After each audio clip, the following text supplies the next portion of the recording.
산부인과 의사 황인아입니다. 오늘은 제가 처녀막에 대한 이야기를 해드리려고 해요. 처녀막이라고 생각을 하면 이제 다양한 생각들을 가지고 있어요. 선입관을 가지고 있는 게 보통 우리가 생각하는 건 뭐예요? 처녀막이라는 거는 얇은 막이 하나 있어서 질입구를 막고 있고 처음 관계를 해서 여기가 손상을 받게 되면 뚫리게 되면 그러면서 피가 난다.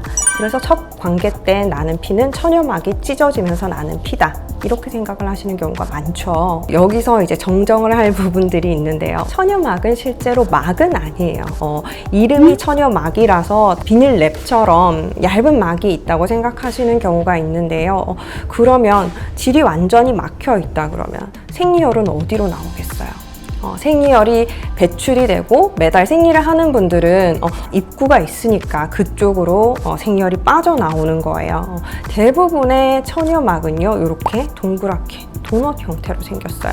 가운데 구멍이 하나 나 있고요, 테두리가 있는 이런 형태로 생겨 있는 경우가 가장 많고요. 벌집처럼 이제 조그만 구멍이 많이 나 있는 이런 형태도 있고, 그냥 처음부터 도넛 형태가 아니고 약간 너덜너덜하게 생긴 형태도 있고, 그리고 완전히 막혀 있는 경우도 굉장히 드물지만 존재는 해요. 이제 정상적인 상태는 아니죠. 왜냐하면 막혀 있으면 생리를 제대로 할 수가 없거든요. 간혹 가다가 굉장히 드물게 이런 케이스를 봐요. 할 나이가 됐는데 생리를 시작을 안 하고, 그리고 한 달에 한 번씩 심한 그 복부 통증을 호소를 한다 이러면 생리는 하는데 처녀막이 정말 막 형태로 돼 있어서 막혀서 생리혈이 빠져나오지 못하는 그런 경우는 정말 문제될 수 있어요. 그래서 우리가 병원에 오시면 그거를 십자 형태로 절개를 해서 열어드리는 시술을 하거든요. 그러면 이제 생리도 정상적으로 배출이 되고 매달 있던 그런 극심한 통증도 완화가 되게 되죠. 이렇게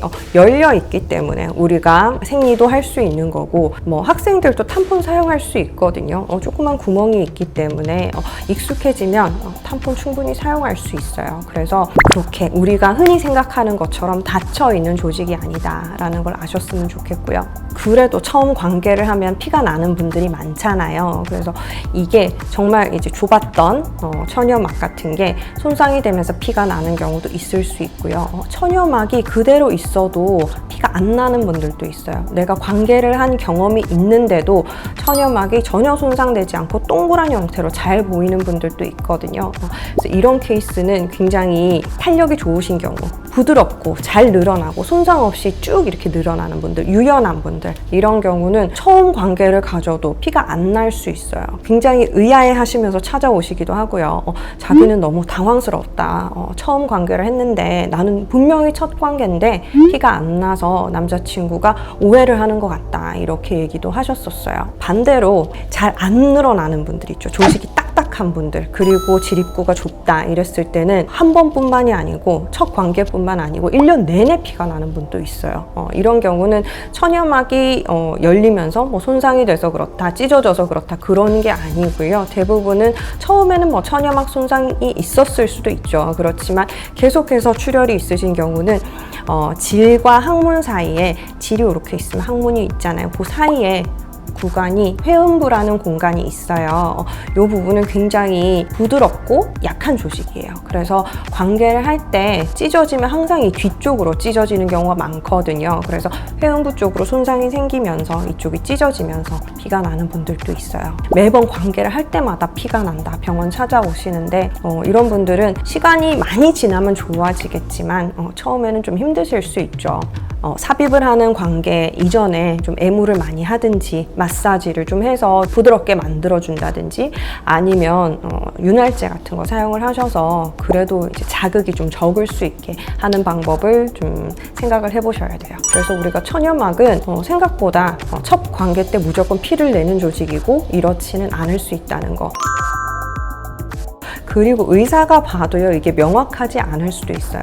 자주 있는 건 아니지만 간혹 가다가 어머님이 아이를 데려오시는 경우가 있어요. 그래서 얘가 남자친구가 있는데 관계를 했는지 안 했는지, 처녀인지 아닌지 봐달라. 네가 산부인과 의사니까 알 수 있지 않냐, 이러면서 봐달라고 얘기를 하시는데요.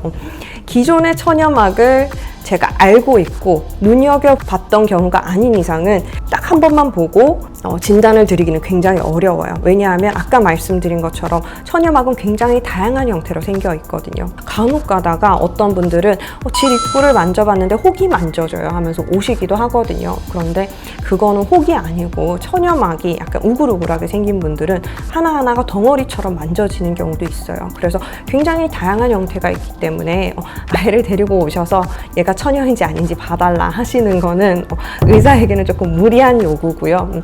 저희가 그거를 보는 경우는 딱 한 가지 있어요. 성폭행을 당했을 때 천여막 손상이 있는가 없는가를 봐드리기는 해요. 저희가 응급실에서 봤을 때는 이거는 정말 급성 상태니까 정말 딱 봤을 때 천여막이 이렇게 동그랗게 있으면 어느 부분이 찢어지거나 그랬을 수 있잖아요. 그런 것도 정말 똑같이 성폭행을 당했더라도 있는 경우도 있고 없는 경우도 있어요. 경우에 따라서 다 다를 수 있기 때문에 그거는 저희가 이제 눈으로 보고 확인을 할 수 있으니까 당장 찢어져서 피가 나는 게 보이니까 그때는 진단이 가능하시고요. 그런 경우 외에는 그냥 모양만 보고 천여인지 아닌지 진단을 해달라 이런 거는 굉장히 어려워요. 그런 모양을 보는 것만으로 혹은 관계 때 피가 나는가 안 나는가를 보는 것만으로 성경험이 있는지 없는지 판단하는 거는 굉장히 어렵다라는 말씀을 드리고 싶어요. 예전에는 어떤 수술들이 좀 있었냐면요. 요즘은 거의 하지 않는데 천여막 재생술이라는 게 있었어요. 왜냐하면 다 이제 결혼을 하시게 되면 이전에 나는 관계한 적이 없었다. 네가 처음이다 라고 말을 하고 싶으신 거예요. 그죠? 그래서 첫날 밤에 피가 나게 만들고 싶은데 그동안 이제 관계를 해본 적이 있으시기 때문에 피가 안 날 거라는 걸 알고 있잖아요. 그래서 남자친구에게 이제 새로운 남편이죠. 에게 이렇게 어필을 하고 싶은 거예요. 나는 처녀다. 네가 첫남자다. 이 얘기를 해주고 싶어서 그런 재생술을 하기도 했어요. 그거는 정말 방식이 천여막을 그대로 원래 모양으로 복원을 시켜 놓는다든지 이런 거라기보다는 관계를 가졌을 때 좀 피가 날 수 있게 그런 환경을 좀 만든다든지 그리고 이제 실 같은 게 발견되면 들킬 수 있잖아요. 어떤 병원에서는 그거를 실 대신에 머리카락을 사용해서 꼬매놓고 이랬다는 얘기도 제가 들었어요. 그래서 자연스러운 이거를 뭐 보여줘야 되니까 그랬겠죠. 사실인지 아닌지도 잘 모르겠어요. 예전에는 이런 것들을 정말 의미 있게 생각했기 때문에 하시는 분들이 많고요. 요즘은 그렇게 하지 않는다. 그리고 뭐 관계 한 번도 안 해보고 사귀던 남자친구랑 결혼하거나 이런 경우는 요즘은 그렇게 흔하지는 않잖아요. 그래서 그런 거에 의미를 크게 안 두시는 분들도 많은 것 같아요. 그거랑은 별개로 결혼을 해서 첫 관계를 시도를 했는데 안 되는 거예요. 막혀 있는 것 같아요. 이런 분들도 간혹 있거든요. 이전에 관계를 한 번도 해본 적이 없었고 첫날 밤에 관계를 가졌는데 이거는 뭔가 문제가 있는 것 같아. 나 봐달라. 천여막이 뚫리지 않는 것 같다. 이러면서 병원을 오시거든요. 그런 경우는 정말 천여막이 있어서 어떤 막이 막고 있어서라기보다는 너무 긴장을 하는 경우들이 좀 있어요. 그러면 정말 질 입구가 좁아지고요. 근육이 올라오고 이러면서 정말 꽉 막히듯이 느껴질 수 있어요. 입구가 없는 것 같이 느끼실 수도 있고 특히 뭐 남편분도 이게 처음 관계일 때는 정말 못 찾아서 입구를 못 찾아서 좀 헤매는 경우도 있거든요.